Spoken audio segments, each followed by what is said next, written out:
Merci, Monsieur le Président.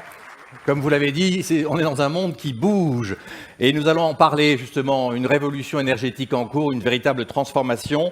Nous allons en parler avec tous nos invités. Je vous propose d'accueillir tous ceux qui vont parler avec vous pour cette table ronde qui est consacrée à l'énergie avec un seul titre. Va-t-on vers une nouvelle géopolitique de l'énergie ?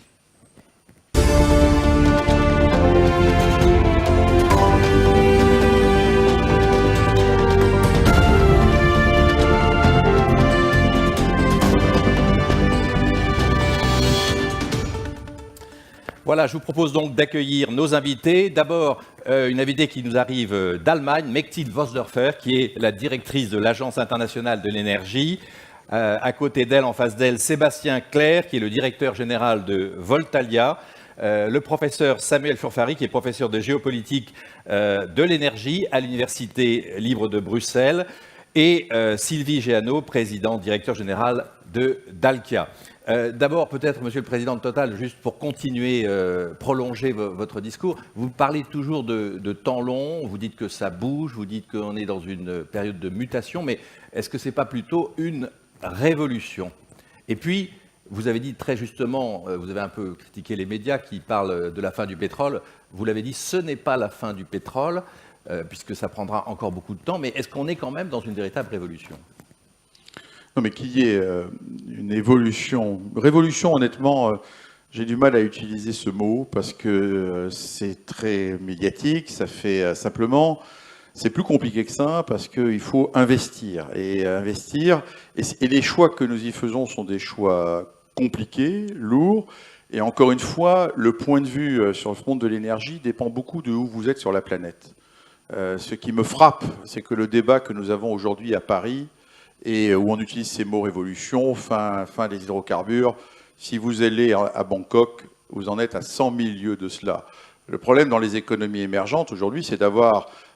Ils veulent de l'énergie, ils ont besoin de se développer, qu'on le veuille ou non, et malgré les inconvénients qu'ils proposent, les hydrocarbures sont à l'origine largement de la croissance et du bien-être économique sur cette planète depuis 100 ans. Enfin, je veux dire qu'on les a découverts. C'est dur à dire ici à Paris, mais c'est la réalité économique de cette planète. Ce qui ne veut pas dire qu'il ne faut pas trouver les moyens maintenant, puisqu'on est conscient du risque climatique, de trouver les antidotes.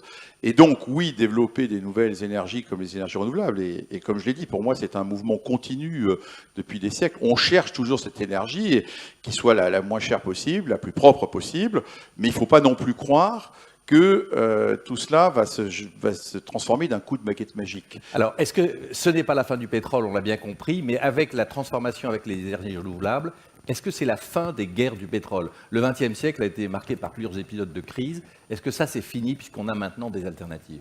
Ou pas? Non, mais encore une fois, je l'ai dit, hein, les énergies fossiles, les hydrocarbures sont finalement localisés dans peu de pays. Donc, comme la notion de sécurité d'approvisionnement est essentielle, regardez ce qui se passe pour l'Europe, il ne faut pas croire qu'on va avoir demain matin un monde avec que des énergies renouvelables. D'abord parce que les énergies renouvelables, ça suppose une évolution d'une technologie qu'on ne maîtrise pas encore, qui est le stockage de l'électricité. Les énergies renouvelables sont intermittentes, et je pense que les gens dans cette salle, vous avez envie d'avoir tout le temps de l'électricité quand vous appuyez sur votre bouton. Autrement, vous allez voir des gilets jaunes, vous allez tous le devenir dans cette salle. Si je vous dis, si je vous offre un système énergétique où vous manquez accès à l'énergie. Donc, je pense et là, vous serez même peut-être gilet rouge, écarlate. Donc, il faut quand même être un peu raisonnable. Donc, il faut assurer cette continuité.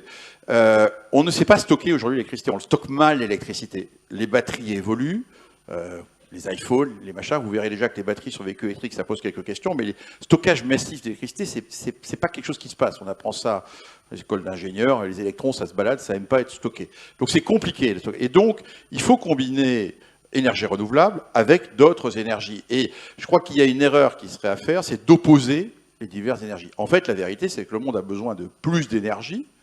Et donc, il faut trouver la bonne combinaison.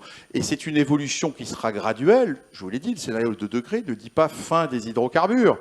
Il dit 60%. Alors peut-être qu'on ne va pas assez vite, mais en même temps, je vais vous dire, pour être au scénario de 2 degrés, on va publier une étude cette semaine pour donner divers scénarios, je ne sais pas faire. la vérité, ce scénario de l'AIE. Je ne sais pas faire parce que je l'ai dit, il suppose en fait fondamentalement que la croissance du monde ne soit pas celle que l'on veut aujourd'hui, celle qu'on observe aujourd'hui. À 3% de croissance, on ne sait pas le faire. Et aller expliquer ça à des pays émergents qui sont quand même les forces vives de population sur cette planète, c'est très compliqué. Donc, révolution, il y a des choses qui se passent dans la technologie, dans la réalité du monde, c'est plus lent, et en même temps, ça ne veut pas dire qu'il ne faut pas être résolu, et qu'il ne faut pas que des acteurs comme nous ne nous engagions pas pour être un acteur positif, et qui soit responsable dans ce monde de l'énergie. Puisqu'on est en début d'année, juste un dernier mot avant de passer la parole à nos invités, le cours du baril. On l'a vu évoluer. Non, mais pour 2019, tout le monde se demande ici dans la salle, est-ce que le gaz va augmenter? Est-ce que ma facture va augmenter? À la pompe, comment ça va se passer? On a vu les gilets jaunes en particulier qui ont parlé du coût du pétrole. Votre pronostic pour 2019, puisque vous êtes là pour la première fois. Je ne fais jamais de pronostic. Mon job, moi, ça consiste à faire de baisser le point mort de Total. Total est rentable. Le point mort de Total est en dessous de $30 du baril.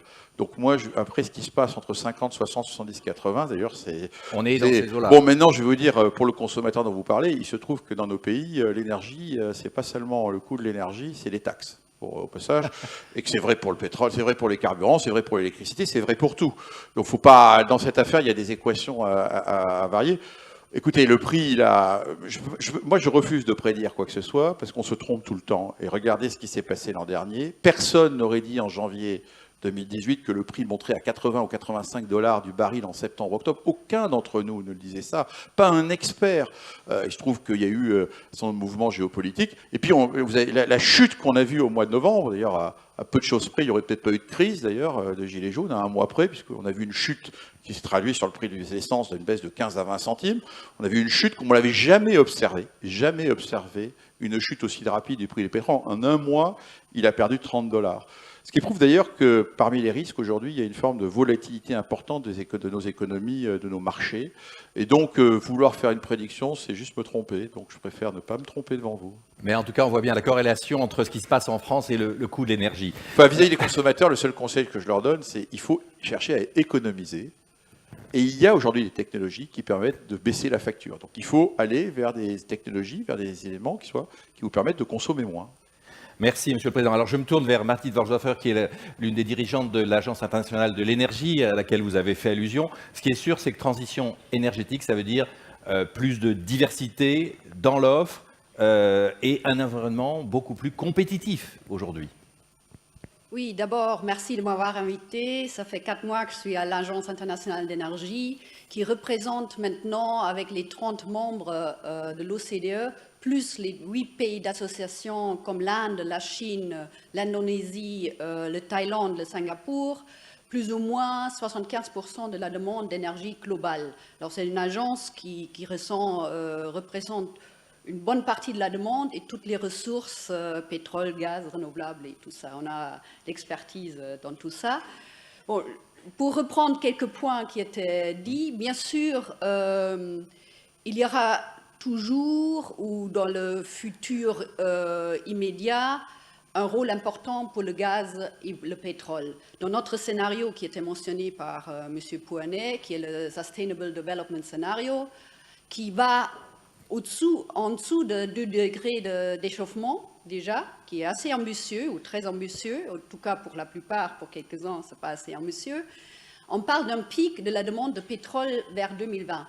C'est-à-dire, après ça, il y aura un déclin de pétrole, mais on a toujours besoin de pétrole et de gaz conventionnel. Ce qui se passe actuellement, on a aussi le shale gas et le shale oil, qui a vraiment révolutionné la demande, de plus en plus renouvelable. C'est-à-dire, on est dans un ère où il y a plus d'abondance, il y a plus de compétition des ressources. En même temps, comme on a dit, la demande actuellement, et dans le futur encore plus, vient de la Chine et de l'Inde. Pour l'Inde, ce qui va être en 2040, la demande la plus forte vient de l'Inde. De toute la demande, c'est le seul pays. Alors ça, c'est un événement qu'il faut tenir compte. Et là, le choix que la Chine et l'Inde vont prendre, ça va déterminer l'offre globale. Et si on prend l'exemple de Chine, on a dit c'est toujours le premier producteur de charbon, et les centrales de charbon en Chine ne sont pas vieilles. Ils sont 15 ans en moyenne. Par rapport en Europe, où pratiquement 20 pays ont décidé déjà du phase-out du charbon. L'Allemagne, que je connais, vient de décider pour le phase-out du charbon en 2038. Les autres sont beaucoup plus rapides. Mais en Chine, on va avoir, vu l'âge des centrales de charbon, encore du charbon dans les années à venir, comme dans l'Inde aussi.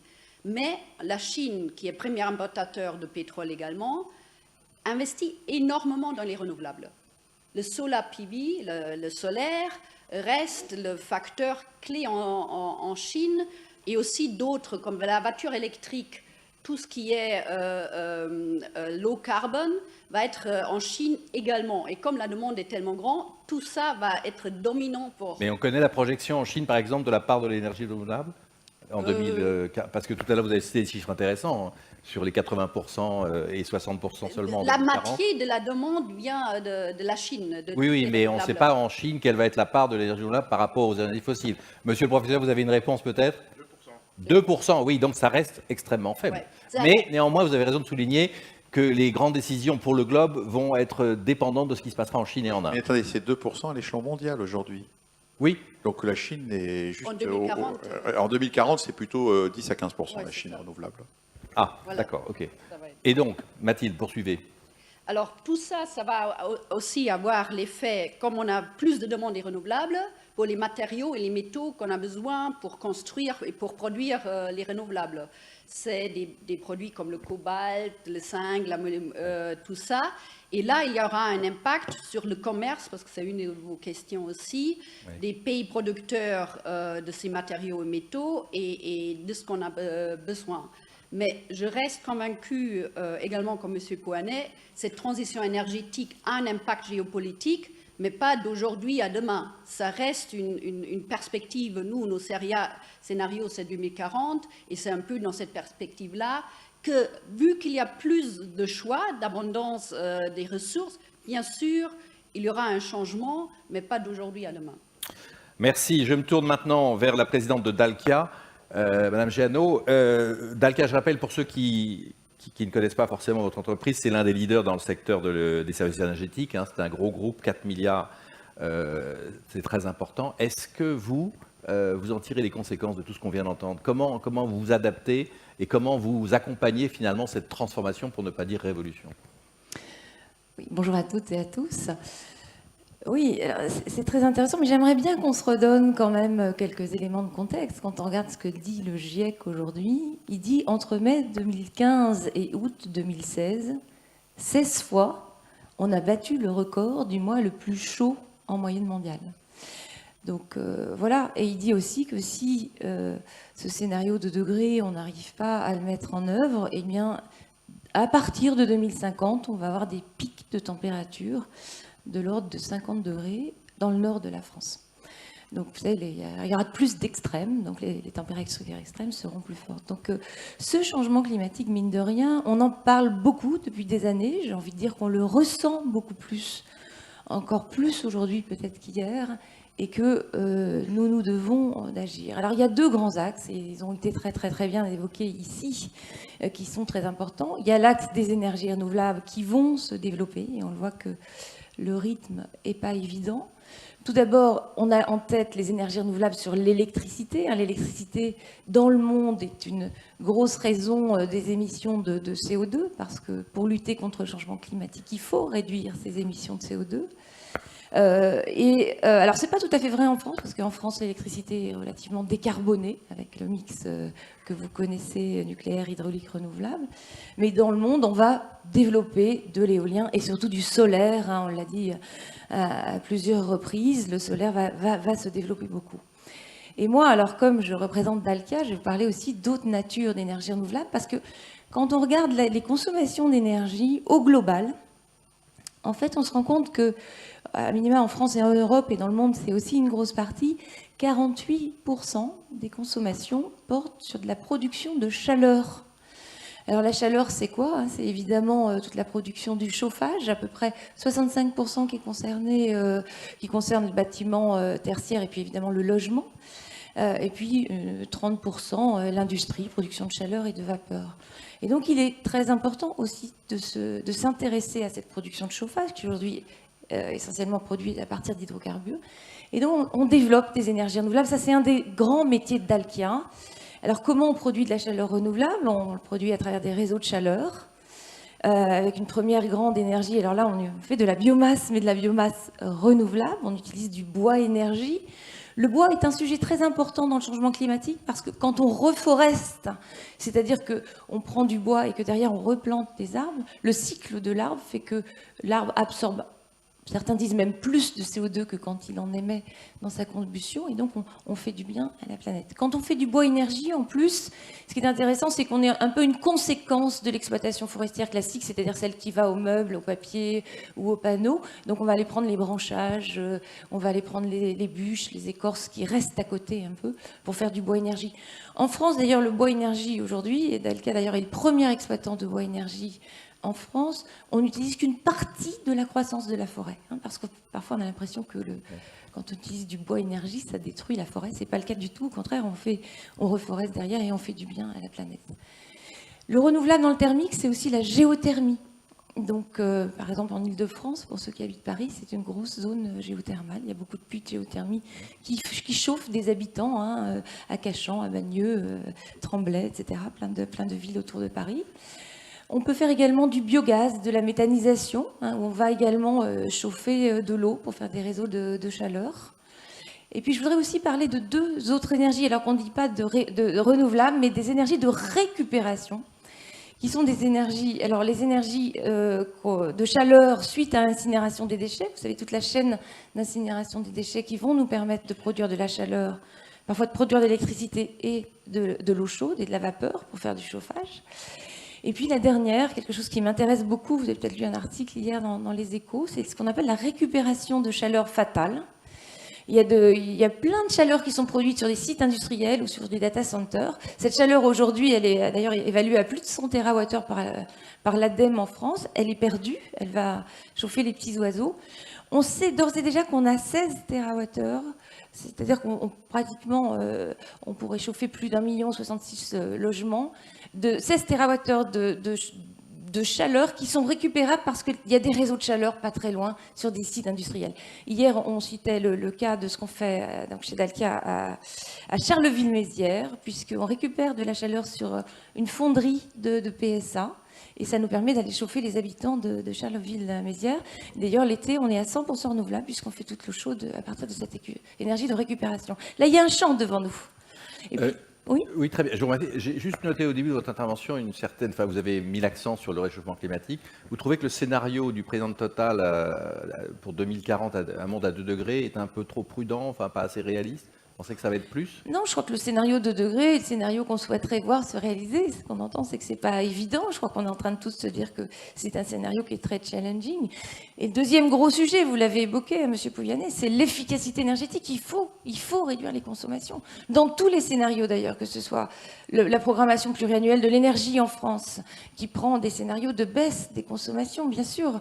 L'AIE, d'ailleurs, je crois, émet l'idée de dire que si on n'avait pas fait d'efficacité énergétique jusqu'à présent, on aurait 12% de plus de consommation d'énergie, soit 4 milliards de tonnes de CO2 encore plus. Donc c'est un enjeu très, très fort. Ça fait 2 fois ce matin qu'on entend économiser, c'est le mot d'ordre, Monsieur le Président. Majeur, c'est évidemment un des métiers de Dalkia. Je vais me tourner après vers les autres intervenants, mais un petit mot. Non, mais juste pour réagir, attendez, il ne faut pas se tromper sur notre message.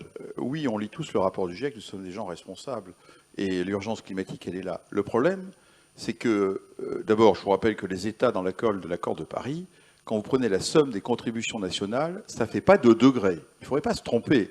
Il faudrait juste dire que ça fait plutôt 3 degrés, 2 degrés 8, 3 degrés. Et donc les États eux-mêmes ont signé d'un côté un papier pour dire il faut que collectivement on atteigne même moins de 2 degrés, mais d'un autre côté, la somme des contributions, elle en faisait plutôt 3. Donc, donc les acteurs, après, bien évidemment, et donc si on veut aller vers 2 degrés, ça suppose des politiques publiques bien plus en avance, et ça suppose aussi des breakthroughs technologiques. Alors, tout ce que vous décrivez, madame, et madame a raison, c'est un problème, après, c'est un problème d'effet d'échelle. Parce que tout cela, c'est comment on passe de plein de bonnes idées, du biogaz, de la récupération sociale, on est tous d'accord, au fait qu'à la fin, on a une humanité qui veut cette énergie qui est un bien essentiel. Et donc, c'est ça le problème, c'est les effets d'échelle. Et encore une fois, c'est ça qui rend le sujet extrêmement complexe.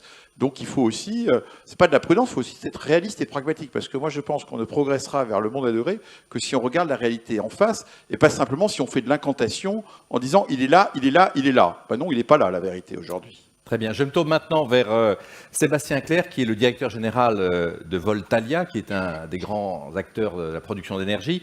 Tout à l'heure, Xavier Durand nous disait, dans le monde de l'énergie, les innovations, la transition, tout cela, ça va créer de nouveaux rapports de force, des nouvelles dépendances entre les États, les entreprises. Vous êtes plutôt sur la ligne, c'est une révolution. Qu'est-ce que ça va changer concrètement pour vous, votre entreprise et tous ceux qui travaillent dans ce secteur dans le monde ? Oui, je pense effectivement c'est une révolution énergétique, et je pense que quand il y a une révolution énergétique, qu'est-ce qui se passe? C'est que le coût de l'énergie baisse de façon très forte, et quand il y a une révolution énergétique, il y a aussi une révolution industrielle qui nous concerne bien au-delà de notre secteur énergétique. Alors, moi j'emploie le terme de révolution, même si évidemment une révolution ne se passe pas en 3 jours, mais plutôt en quelques dizaines d'années. On est tous Ou en quelques semaines, on le voit en France. Pardon, oui, allez-y. Et pour illustrer cela, je pense qu'il suffit de regarder 2018, les investissements dans les centrales électriques. L'année dernière, 80% des investissements sont allés vers des centrales renouvelables dans le monde. Alors, pour moi, c'est une révolution en marche. Ça, c'est pas peut-être demain, c'est dès aujourd'hui. Ça veut dire que les autres 20%, c'était les énergies fossiles, le nucléaire, et ça devient très résiduel. Alors, pourquoi est-ce qu'on a ce mouvement ?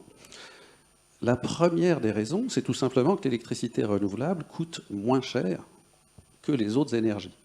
Et ça, en Europe, on l'oublie un petit peu, parce que comme on n'a pas besoin de nouvelles centrales en Europe, si on ne subventionnait pas le renouvelable, on n'aurait pas de renouvelable. Mais pourtant, il est moins cher. Mais si demain, je vous propose une voiture 2 fois moins chère que celle que vous avez achetée la semaine dernière, vous allez me dire, je vais d'abord utiliser ma voiture, je l'ai déjà payée une fois. Alors, je ne vais pas la payer 1 fois et demie, même si vous êtes 2 fois moins cher. Alors cette révolution, elle existe et elle se passe rapidement et beaucoup plus rapidement que ne l'estiment nos spécialistes. Alors je vais plutôt citer les chiffres de Bloomberg New Energy mais collectivement, les prévisionnistes se sont trompés de façon absolument incroyable, et je me compte parmi ceux qui se sont trompés, puisque quand il y a eu les toutes premières prévisions, c'était vers 2006. Tant pour le solaire que pour le renouvelable. Je vais prendre le solaire parce que c'est là où ça nous fait le plus sourire. On avait prévu qu'il y aurait 80 gigawatts de solaire dans le monde en 2030. On a atteint 80 gigawatts en 2011. On s'est planté de 19 ans. Alors en 2008, évidemment, les prévisionnistes se sont dit on va refaire une nouvelle prévision. Là, on sent bien qu'on s'est un petit peu trompé. Et ils ont dit en 2030, il y aura à peu près 200 gigawatts. Chiffre qui a été atteint il y a 2 ans. Donc on a progressé, au lieu de se planter de 19 ans, on s'est planté de 11 ans. Donc je pense qu'on sous-estime cette croissance, donc cette révolution est bien là. Et cette révolution, je veux bien le redire, est une révolution qui vient tout simplement du fait que cette énergie est la moins chère qu'on ait jamais réussi à faire dans l'histoire économique. Et alors comment vous et les acteurs du secteur vous adaptez à cette révolution, enfin vous essayez de la suivre en fait, vous l'accompagnez en tout cas? Alors, elle se passe de façon très naturelle, un petit peu comme l'hydroélectricité au XIXe siècle. On essaye de trouver les endroits du monde où il y a beaucoup de vent et beaucoup de soleil.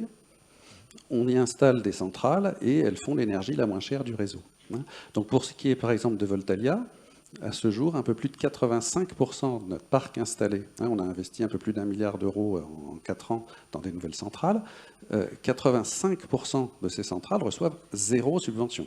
Inutile de vous dire que la France, du coup, représente à peine 10% de notre chiffre d'affaires, puisque du coup, c'est principalement dans les pays émergents que se trouvent nos centrales, parce que dans ces endroits-là, la consommation d'électricité augmente. N'importe quel ministre de l'énergie, en se réveillant le matin, se dit tiens, il me faut plus de centrales, il prend le moins cher, et le moins cher, c'est le renouvelable. Alors, Et vous êtes surtout présent en Afrique ? En Afrique, en Amérique latine et dans le sud de l'Europe, où, comme on sait, il y a plutôt plus de soleil que dans le nord. Mais pays soleillés, ensoleillés, pays chauds et chauds politiquement aussi. Tout à fait. Donc facteur de risque. Et il y a donc du risque. Et on pourra s'en parler dans un instant. Mais en tout cas, on va là où il y a du soleil, du vent. On fait aussi de l'hydroélectricité. On fait aussi de la biomasse. On brûle du bois, comme vous, madame. Et puis du stockage. Mais on se met là où il y a besoin de cette énergie. Ce que je voulais souligner aussi, c'est que, évidemment, cette énergie renouvelable pas chère est intermittente. Il n'y a pas de doute, et donc, si elle est intermittente, le reste du temps, qu'est-ce qu'on fait? Alors, on utilise de l'énergie qui est fossile et qui est chère. Donc, qu'est-ce qui se passe? C'est un petit peu comme dans l'aviation, avec l'arrivée des compagnies low cost. On va consommer notre électricité quand elle n'est pas chère, de même qu'on essaye de voyager au moment où le billet d'avion coûte moins cher. Et donc demain, certes, on fera beaucoup d'économies d'énergie, je suis tout à fait d'accord, mais on le fera plutôt quand il n'y aura pas de vent et pas de soleil, au moment où l'électricité sera chère. Et puis au moment où elle ne sera pas chère, notre voiture électrique se rechargera et nos machines-outils marcheront à fond les ballons et on placera les vacances de l'industrie au moment de la... si on est dans un pays ensoleillé, l'hiver, au même titre qu'au Brésil, ils ont déplacé les vacances de l'industrie, toute la maintenance pendant la saison sèche, puisque là-bas, ils ont de l'hydroélectricité. Merci. Je me tourne maintenant, peut-être pour prendre un petit peu de recul, vers notre invité, le professeur Ferferi, qui nous arrive de Belgique. Je rappelle aux spectateurs ici que vous avez été pendant 36 ans à la Commission européenne. Donc, quand on parlait des prédictions et de ceux qui se sont trompés ou pas, vous nous direz ce qu'a prévu ou pas la Commission européenne. Mais globalement, ce qu'on a envie de savoir, c'est dans le monde d'aujourd'hui, qu'est-ce qui a le plus d'impact? Est-ce que c'est la politique, les conflits, les guerres, ou est-ce que c'est la technologie? Qu'est-ce qui vraiment change le monde, et en particulier dans le domaine de l'énergie? Vous nous dites, après tout, on s'est peut-être complètement trompé sur l'analyse de la situation. C'est vrai? Je reviens un peu au titre de notre colloque, la nouvelle géopolitique de l'énergie, et aussi à ce que M. Durand a dit en ouverture, et que vous retrouvez sur les panneaux, là, Coface for Trade. Je crois qu'on est là au cœur de notre problème. Il y a 40 ans et 3 jours que l'ayatollah Khomeini est retourné en Iran et a instauré un régime islamique qui nous a fait changer de paradigme d'énergie. Nous avions déjà eu un premier choc avec Kadhafi en 1973, et puis maintenant, en 1979, le gros coup. Et tout cela nous a formaté, grâce au Club de Rome, pendant 40 ans, 45 ans avec le premier choc, d'être convaincus qu'il n'y a plus de pétrole et qu'on va se plier à ceux qui ont du pétrole pour, je le rappelle, formater l'Occident. C'était ça l'objectif des 2 chocs pétroliers. Et pendant 40 ans, on a répété la même histoire. Le pétrole arrive à sa fin, le pétrole arrive à sa fin. Et on a commencé, quand je suis rentré à la Commission européenne, il y avait tout un couloir d'experts, de collègues qui travaillaient sur les énergies renouvelables, et l'autre couloir qui travaillait sur les économies d'énergie. Donc tout ce qu'on est en train de dire maintenant, c'est là depuis les années 80. Qu'a-t-on observé depuis lors? Que le monde a complètement basculé parce que la technologie est venue remplacer le pouvoir des pays qui possédaient le pétrole. La compagnie Total n'a plus rien à voir avec la compagnie Total d'il y a 40 ans. La technologie a été complètement révolutionnée, ce qui permet d'avoir des coûts d'exploration beaucoup plus réduits, des coûts d'exploitation plus réduits, et en plus, on s'est ouvert sur un nouveau monde. Avant, le cœur du pétrole, c'était uniquement le Moyen-Orient. Aujourd'hui, on s'ouvre sur partout, vous avez entendu, où M. Pouyanné est actif. Et donc, on a aujourd'hui intérêt à changer notre raisonnement. Control, Alt, Delete, carrément, Control, Alt, Delete. Nous sommes dans un nouveau monde de l'énergie. Un nouveau monde de l'énergie où il y a beaucoup plus de pétrole. Quand j'étais étudiant, on m'a enseigné qu'il y avait 20 ans de réserve de pétrole. Aujourd'hui, j'enseigne à mes étudiants qu'il y a 55 ans. Et je ne sais pas ce qu'il y aura dans un siècle parce que la technologie va encore évoluer. Vous avez un exemple précis de là où la Commission européenne s'est trompée dans ses projections, justement? Ben, tous ceux qui font des projections énergétiques se trompent. Oui, mais donnez-nous un cas concret. Eh bien, quand je suis rentré à la Commission européenne, il était interdit d'avoir des centrales électriques qui fonctionnaient au gaz. En 1974, il y a C'était une directive de la Commission. une directive en 1974 qui disait qu'il est interdit de construire des centrales au gaz parce qu'il n'y a pas de gaz. Il a fallu attendre 16 ans pour avoir une nouvelle directive qui disait maintenant on peut utiliser le gaz pour les centrales électriques. Et bon, c'est quand M. Chirac est revenu en 2005, 2005 de Moscou en disant c'est fantastique, nous avons assuré l'approvisionnement gazier de la France pendant 25 ans. C'était l'époque où on pensait qu'il n'y avait plus de gaz dans le monde et que la France, ou Gaz de France plutôt, était très heureux de dire « Ah, enfin, on a du gaz pendant 25 ans ». Aujourd'hui, ce contrat est ridicule. Oui.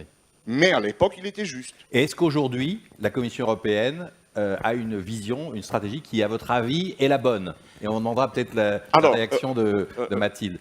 Nous étions collègues donc, jusqu'il y a 3 mois. Ouais, oui.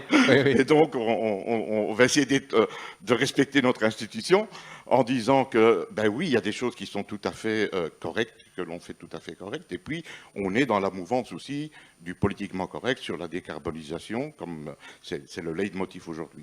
Mais pour reprendre un exemple tout à fait positif, le gaz, comme M. Pouyanné l'a dit, c'est quelque chose d'extraordinaire. Hein. C'est vraiment des réserves gigantesques qui sont une énergie propre, abondante et bon marché, pour reprendre les caractéristiques que Total veut développer.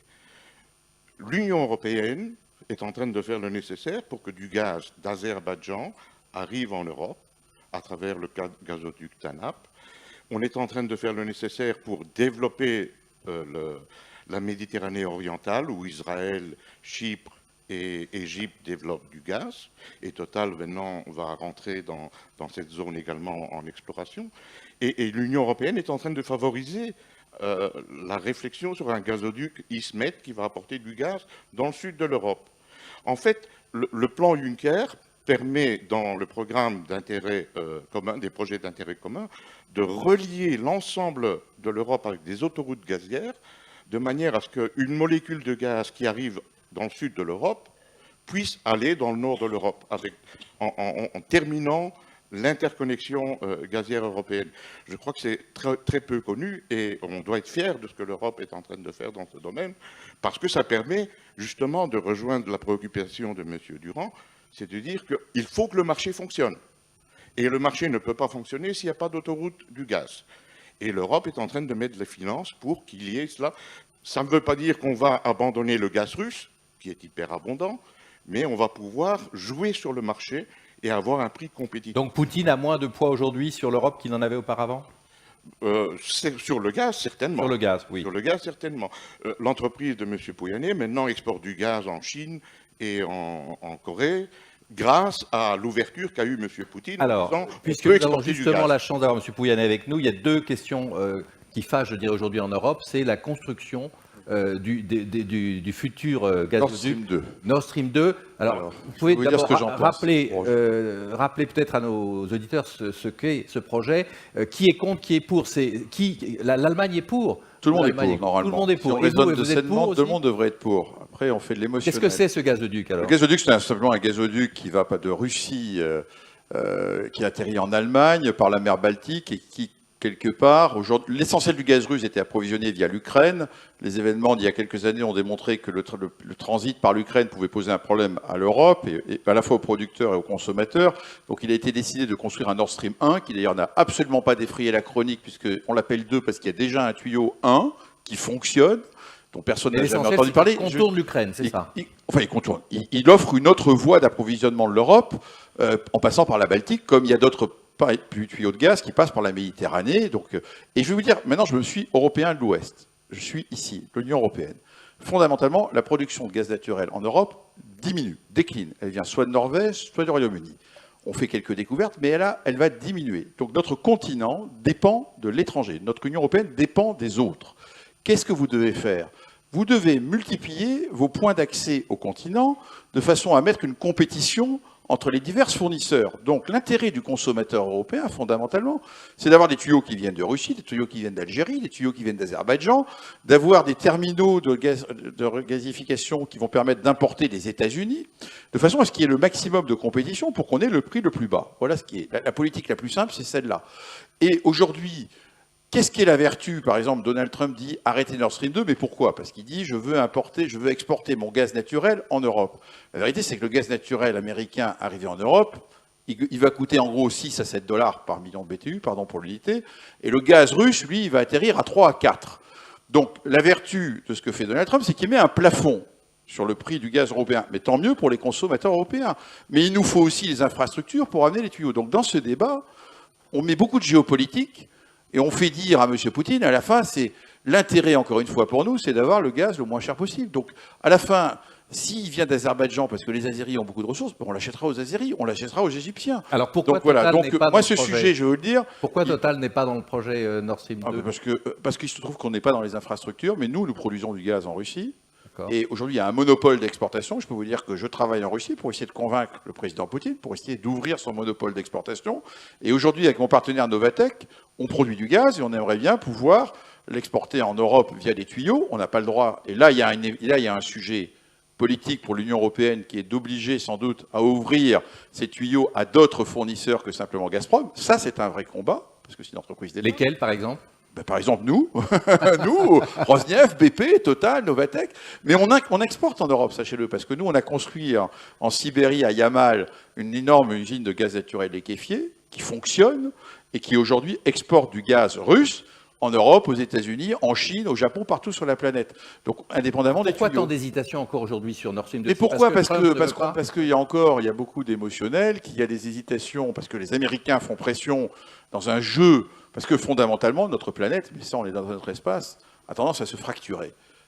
Qu'on le veuille ou non, on observe depuis quelques années, au niveau mondial, des tensions, des évolutions. En fait, une évolution forte où chaque pays se replie sur soi. Alors c'est vrai qu'il y a eu géopolitiquement une évolution majeure dans le monde de l'énergie, c'est les États-Unis.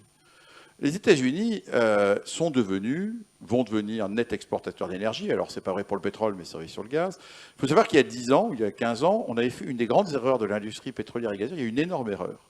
Nous avons investi au Qatar des milliards de dollars pour construire des usines d'exportation de gaz. Et le marché, à l'époque, c'était l'Amérique. L'Amérique était vue comme un pays qui allait manquer de gaz et qui allait devenir importateur. Nous avons construit, d'ailleurs, en Amérique, des terminaux d'importation. Ils n'ont jamais fonctionné. Jamais. Pourquoi? Parce qu'il y a eu la révolution du gaz de schiste, qui a totalement changé. Comme quoi, on peut se tromper énormément. On a lancé des milliards d'investissements aux États-Unis et au Qatar sur une hypothèse fausse. On a découvert le gaz de schiste et tous ces terminaux d'importation sont transformés petit à petit en usines d'exportation. Ça ne marche pas du tout de la même façon, il faut des milliards à nouveau. Mais fondamentalement, les Américains sont devenus exportateurs de gaz, ce qui change leur position, y compris vis-à-vis de l'Europe, dans une vision qui ne relève pas honnêtement de l'économie. Le débat sur Nord Stream 2, il relève d'un sujet de géopolitique, d'affrontement entre deux blocs, entre guillemets Est-Ouest, soit Russie-Amérique, et le pauvre tuyau devient l'instrument d'un débat politique. Mais encore une fois, du point de vue strictement économique et européen, la réponse me paraît claire. Je suis sans doute trop simple et j'ai sans doute tort, mais ça, je laisse après aux décideurs politiques de faire un choix. Et deuxièmement, les États-Unis sont aussi devenus, deuxième fondamentalement élément, ils sont les premiers producteurs de pétrole depuis cette année. Ça s'est passé. Les États-Unis sont devenus les premiers producteurs de pétrole et ont de moins en moins besoin d'autres pays, puisque maintenant, les États-Unis, et ça c'est la deuxième révolution, ont même fait un acte politique incroyable, ils ont accepté qu'on exporte. Donc on exporte maintenant du pétrole des États-Unis, ce qui change la géopolitique. Et un des sous-jacents de ce qui se passe sur la planète aujourd'hui, c'est comment les parts de marché pour alimenter la Chine, qui va alimenter la Chine en pétrole? Entre la Russie, qui n'a pas trop le choix puisqu'elle a moins à cause des sanctions, entre l'Arabie et le Moyen-Orient, mais qui voit la Russie prendre des parts de marché, et les États-Unis qui se mettent à prendre des parts de marché sur les exportations. Donc là, il y a un grand jeu qui a tendance à changer les dynamiques économiques et politiques. Pour vous, donc, qu'est-ce qui fait, Sébastien Clair, la différence? C'est la politique ou c'est la technologie dans votre monde de l'énergie? Moi, je dois dire que j'ai l'impression qu'on se parle là du monde d'aujourd'hui et pas celui de demain matin. Encore une fois, je le redis bien, dès lors qu'il y a une énergie moins chère, Et pas juste 30% moins cher, hein, 2 fois moins cher, elle arrive, et elle arrive rapidement. Et alors évidemment, c'est important je suis complètement d'accord que c'est important qu'il faut qu'il y ait des pipelines, et on va en avoir besoin pour quelques dizaines d'années. Mais le vrai mouvement, celui qui va tous nous impacter, toutes nos entreprises ici et tous les citoyens, c'est que nous allons avoir une économie propre et 2, 3, 4 fois moins chère que toutes les autres énergies que l'on a eues jusqu'à présent. Et celle-là, on ne va pas l'économiser. On va pouvoir faire de la croissance économique sans aucun problème. Et ça me paraît fondamental. Alors quand je dis moins cher, il y a des appels d'offres publics que tout le monde connaît sur les contrats de vente d'électricité. Donc le dernier contrat de vente d'électricité que Voltalia a remporté était à 21 € du mégawattheure. C'est au Brésil. Et Dieu sait que là-bas, les taux d'intérêt sont élevés et que ça coûte du coup cher de financer une centrale. Le dernier appel d'offres, il n'y en a pas beaucoup, hein, sur les centrales gaz et charbon, parce qu'on en fait vraiment très très peu, c'est plutôt dans les 60 à 80 € du mégawattheure. 3 à 4 fois plus cher. Oui. Le dernier appel d'offres pour une centrale nucléaire, on la connaît tous, c'est Hinkley Point, en Grande-Bretagne. C'est à 105 € du mégawattheure sur un contrat aussi à long terme. Donc on fait aujourd'hui de l'énergie 2, 3, 4, 5 fois moins chère, qu'importe ce qu'en pensent les gouvernements et les ministres. Ça n'a aucune importance dans l'avenir de Voltalia et je pense très peu d'importance pour toutes les entreprises qui sont dans le secteur énergétique.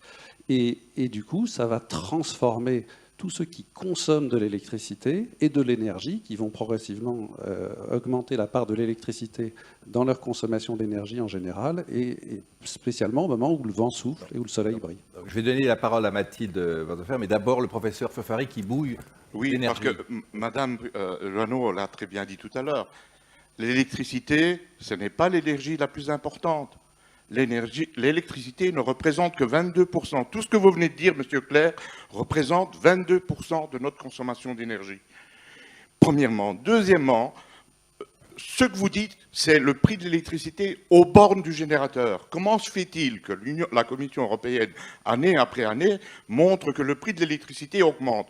Vous dites qu'il diminue, alors que les documents officiels de la Commission européenne disent qu'ils augmentent. Demandez aux personnes ici si leur facture d'électricité augmente. Vous oubliez le coût du réseau. Vous le passez pour faire profit, perte et profit. L'électricité telle que vous la définissez n'existe pas. Voilà, attendez, réponse. Il faut un réseau et le coût du réseau, il doit être financé. Et le coût du réseau explose. Okay, merci professeur. La réponse. Alors, vous avez tout à fait raison. En Europe, nous n'avons pas besoin de nouvelles centrales. Dès lors, dès qu'on met une nouvelle centrale sur le réseau européen, qu'elle coûte cher ou qu'elle coûte pas cher, elle a besoin, comme dans le fond on n'en a pas besoin, on ne le fait que pour dépolluer, non pas parce qu'on a un besoin d'énergie, elle augmente le prix que paye le consommateur final. C'est le cas de l'Europe. Dans les pays où la consommation d'électricité augmente, la situation est complètement différente. Vous avez le choix entre mettre une nouvelle centrale thermique qui va vous coûter 60 € du mégawattheure ou une nouvelle centrale solaire non intermittente. Non, je l'ai bien dit, je suis complètement d'accord. Et donc, vous avez le choix entre mettre, et vous allez mettre un peu des deux, 80%, 20%, si vous prenez la statistique de l'année dernière. En Europe, le soleil brille 11% du temps. Les panneaux photovoltaïques européens ne fonctionnent que 11% du temps, et les éoliennes ne fonctionnent que 19% du temps. C'est la raison pour laquelle le prix de l'électricité augmente, parce qu'il faut compenser cela. Alors, et ailleurs, ça sera la même chose. Mechthild, qu'est-ce qu'on pense de tout ça à l'Agence internationale de l'énergie? Essayez de jouer un peu les arbitres. Oui, bon, tout d'abord, j'ai travaillé pendant 20 ans à la Commission européenne et j'ai négocié pour les renouvelables, efficacité énergétique et gouvernance. Alors, il y a du vrai que les prix des renouvelables, les éoliens offshore en particulier, mais aussi les solaires et tout ça, le prix a baissé et personne ne l'a vu.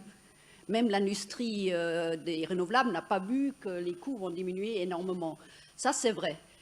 Comme M. Puané a dit, le prix que le consommateur paye, c'est en Europe, en moyenne, 50% du prix de l'électricité, quelquefois en Allemagne et Danemark encore moins, et c'est les taxes, le coût des réseaux et tout ça qui s'ajoute. Alors il y a un débat un peu, le prix de production et le prix de détail que le consommateur paie. Mais c'est un débat très focus pour l'Europe.